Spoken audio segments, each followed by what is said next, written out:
Hey folks, Doug Blake with Body Design University. In this video, I want to talk to you about pronation and supination. So this is the kinesiological movements that occur at the wrist. So supination, where we have the outward turning of the wrist or external rotation of the wrist so that the palms face up, and then the concept of pronation, which is the exact opposite kinesiological movement. So that would be the palms facing down. Now, this occurs at the wrist. And the reason I want to go over this video with you is to help you to understand why those two concepts or those two kinesiological functions are important to understand. But before I get into that, please, if this video or any of the other videos that we have provided for you, if they give you any value, if they have helped you in your training, either your personal training for you yourself or with your clients, if they've done that for you, please go ahead and consider subscribing to our channel, as well as giving us a like on this video. Also, in the comments section,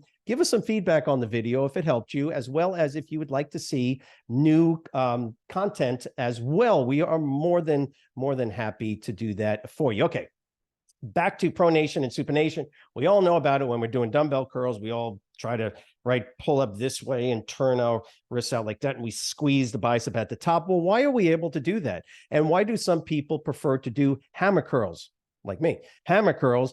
Or why do we even do reverse curls? Why? Well, we know generally the reason is because that the different positions of the wrist tend to put more stress or less stress on the different muscles that flex the elbow. And there are three main flexors at the elbow. In other words, flexion of the elbow is this way. Three main flexors.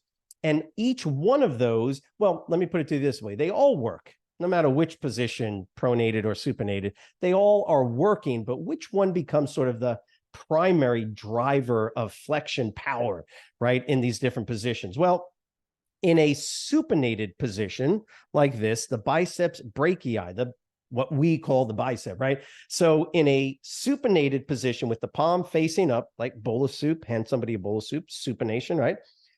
In this position, that guy becomes the primary mover. And the reason that is because the biceps brachii inserts into one of the two bones located in the forearm. In the forearm, you've got the ulnar bone, that's the elbow. See the funny bone right there, the elbow, and this is the ulnar. So this bone that goes up from here to here, it's the primary articulating bone to the humerus.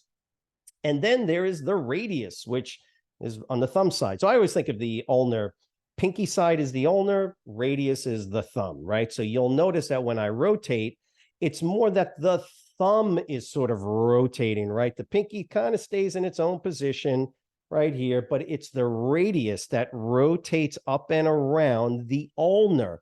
The biceps brachii inserts into the radius bone. And when you supinate like this, it puts the biceps brachii's tendon attachment more in line to generate the greatest amount of tension.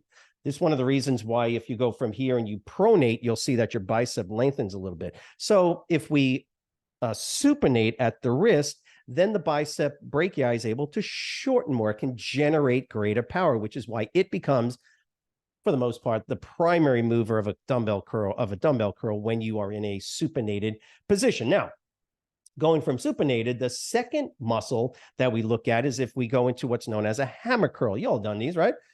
This exercise supinated, and then you do hammer curls. Have you noticed you can do hammer curls with more weight generally than with either regular curls or reverse curls? Why? Because the muscle responsible, the prime flexor or prime generator of flexion power at the elbow is the brachialis. So you've got the biceps brachii, then you have what's known as the brachialis. And the brachialis muscle inserts not into the radius like the biceps brachii does, it inserts into the ulnar. So in a neutrally pronated position, the brachialis muscle has a very strong line of pull, or a more direct line of pull than the biceps brachii does, or the brachioradialis. So it becomes the prime mover, and it is a very powerful muscle, generates very high levels of tension, and is generally considered to be the, quote, powerhouse flexor at the elbow. So generally we'll say supinated, biceps brachii, neutrally pronated, brachialis becomes the prime mover. And then you can also do what are known as reverse curls. You ever do these where you go from here and generally it's with a bar or an easy curl bar or something, but you can do them with dumbbells too. You can pull up this way and you'll notice that in this pronated position, you're not as strong. Why? Well, because first of all, the muscle that becomes sort of the prime mover in a pronated position is what's known as the brachioradialis muscle. And that's the muscle on the outside of the forearm that you'll see on some folks where they have great development of this particular muscle.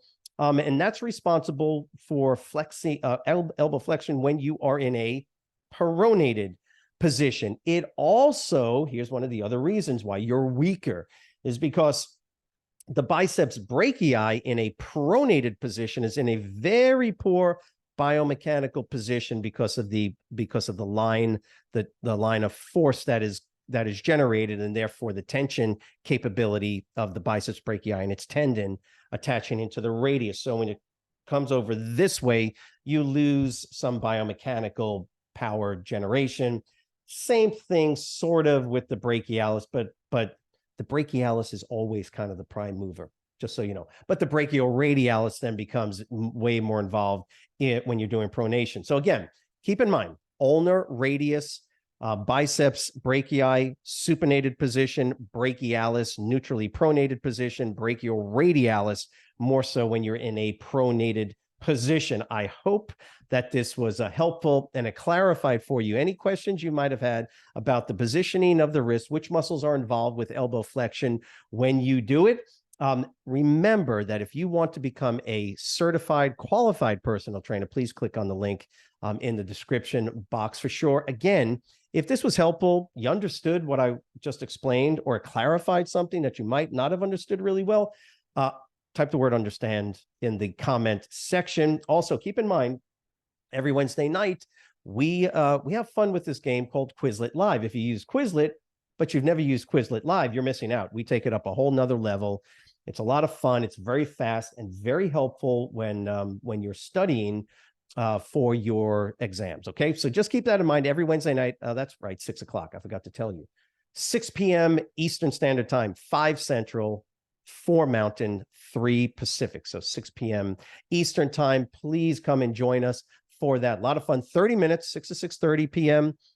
It's very helpful, again, for studying. If you have any questions, any comments, please leave them below and let us know how we can be of assistance. Have a great week. We'll see you next week. Thanks.